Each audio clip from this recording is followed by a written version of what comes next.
Hello दोस्तों, आज हम बात करते हैं इथेनॉल के संबंध में। इथेनॉल हमारे लिए कितने लाभदायक है, कितने नुकसान हैं, ये मैं आपको विस्तारपूर्वक बताऊंगी। बड़े ध्यानपूर्वक आप सुने समझें। इथेनॉल हमारी धरती और आपकी गाड़ी को बर्बाद कर रहा है। E20 की पूरी सच्चाई। आइए दोस्तों, नमस्कार। हम जानते हैं कि इथेनॉल से क्या फ़ायदा है और क्या नुकसान है, सरकार की क्या दावा है, इस पर हम चर्चा करेंगे विस्तारपूर्वक, और आप लोग इस वीडियो को ध्यान से सुनें। सरकार कहती है इथेनॉल देश का भविष्य है। कहा जाता है कि इससे प्रदूषण कम होगा, किसानों का आय बढ़ेगी और भारत तेल के आयात पर कम निर्भर होगा। लेकिन क्या आपने कभी सोचा है कि इस कहानी का दूसरा पहलू भी हो सकता है? क्या इथेनॉल के कारण लाखों लीटर पानी बर्बाद हो रहा है? क्या आपकी बाइक और कार का इंजन समय से पहले ख़राब हो सकता है? क्या इससे माइलेज कम होती है? और क्या यह सच है कि पर्यावरण को बचाने के नाम पर हम एक नई समस्या पैदा कर रहे हैं? आज की इस वीडियो में हम इथेनॉल के उन्हीं पहलुओं पर बात करेंगे जिनकी चर्चा अक्सर कम होती है। तो वीडियो को अंत तक ज़रूर देखें। आइए दोस्तों, चैप्टर 1 में हम जानते हैं इथेनॉल आखिर है क्या, विस्तार से समझें। इथेनॉल एक प्रकार का बायोफ्यूल है जिसे मुख्य रूप से गन्ने, मक्का और अन्य कृषि उत्पादों से बनाया जाता है। आज भारत में E20 पेट्रोल तेज़ी से उपलब्ध कराया जा रहा है, यानी ऐसा पेट्रोल जिसमें लगभग 20% इथेनॉल मिला होता है। सरकार इससे भविष्य का ईंधन मान रही है, लेकिन सवाल यह है कि क्या इसका असर उतना सकारात्मक है जितना बताया जाता है। चैप्टर 2 में हम जानेंगे पानी की भारी बर्बादी। इथेनॉल उत्पादन का सबसे बड़ा नकारात्मक पहलू है पानी की अत्यधिक खपत। गन्ना पहले से ही सबसे अधिक पानी लेने वाली फसलों में से एक है। भारत के कई राज्य पहले से भूजल संकट का सामना कर रहा है। यदि इथेनॉल की मांग लगातार बढ़ती रही तो अधिक गन्ने की खेती होगी और इससे लाखों करोड़ों लीटर अतिरिक्त पानी की आवश्यकता पड़ेगी। यानी एक तरफ हम जल संरक्षण की बात करते हैं, दूसरी तरफ उसी पानी का बड़ा हिस्सा ईंधन बनाने में खर्च हो सकता है। यह भविष्य में गंभीर जल संकट और बढ़ा सकता है। चैप्टर 3 में हम जानेंगे खाद्य पर खतरा। इथेनॉल बनाने के लिए केवल गन्ना ही नहीं बल्कि मक्का और अन्य अनाजों का भी उपयोग किया जाता है। जब कृषि भूमि का बड़ा हिस्सा ईंधन वाली फसलों के लिए इस्तेमाल होगा तो खाद्य उत्पादन पर दबाव बढ़ सकता है। यदि भविष्य में मौसम खराब रहा या उत्पादन घटा तो खाद्य पदार्थों की कीमतों पर असर पड़ सकता है। दुनिया के कई विशेषज्ञ पहले ही फूड वस फ्यूल यानी भोजन बनाना ईंधन की बहस उठ चुके हैं। चैप्टर 3 में हम जानेंगे क्या आपकी गाड़ी को नुकसान हो सकता है। अब बात करते हैं उस विषय की ओर जो हर वाहन मालिक के लिए सबसे महत्वपूर्ण है। बहुत ध्यानपूर्वक समझे सुने।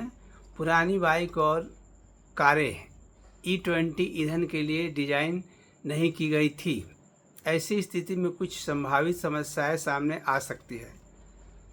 रबड़ पाइप और सील जल्दी खराब होना, फ्यूल लाइन में जंग लगना, इंजन के कुछ हिस्सों का तेज़ी से घिसना, लंबे समय तक खड़ी रहने पर ईंधन में नमी का असर।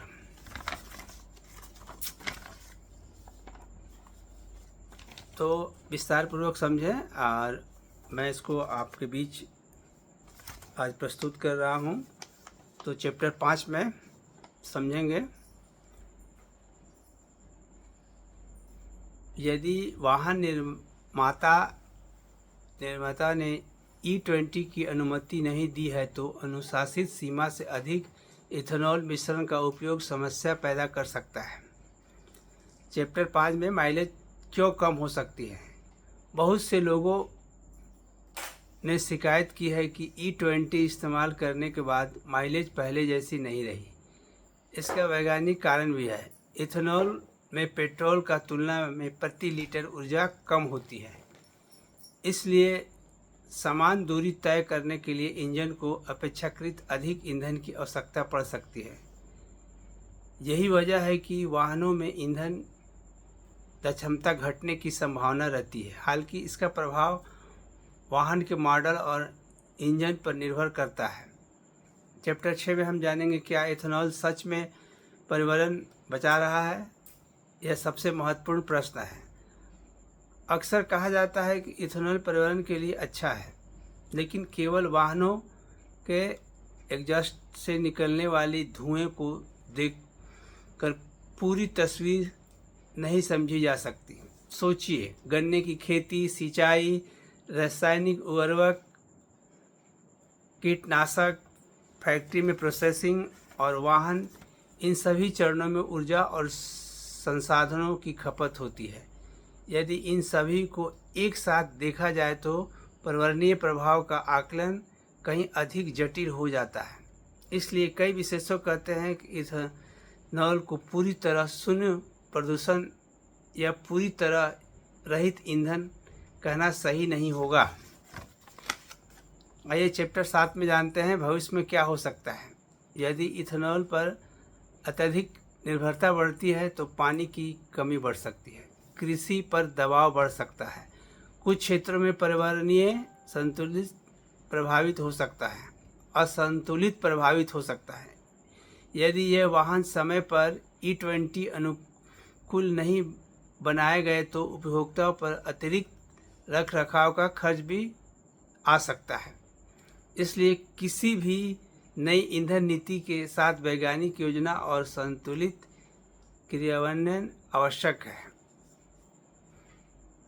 तो निष्कर्ष दोस्तों, इथेनॉल एक ऐसा विषय है जिसे केवल अच्छा या बुरा कहकर नहीं समझा जा सकता, लेकिन यदि हम इसके नकारात्मक प्रभाव से अनदेखी करेंगे तो भविष्य में जल संकट, कृषि दबाव और वाहन रखरखाव जैसी समस्या और गंभीर हो सकती है। इसलिए ज़रूरी है कि हर नई नीति का मूल्यांकन तथ्यों और वैज्ञानिक अध्ययनों के आधार पर किया जाए, न कि केवल प्रचार के आधार पर।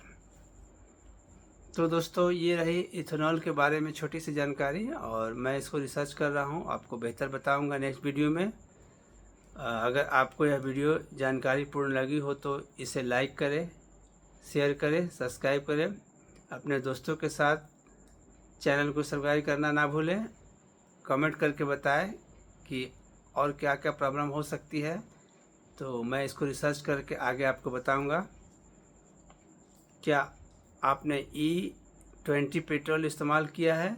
अगर हाँ तो आपको अनुभव कैसा रहा, आप लोग बताएंगे मेरे कमेंट में।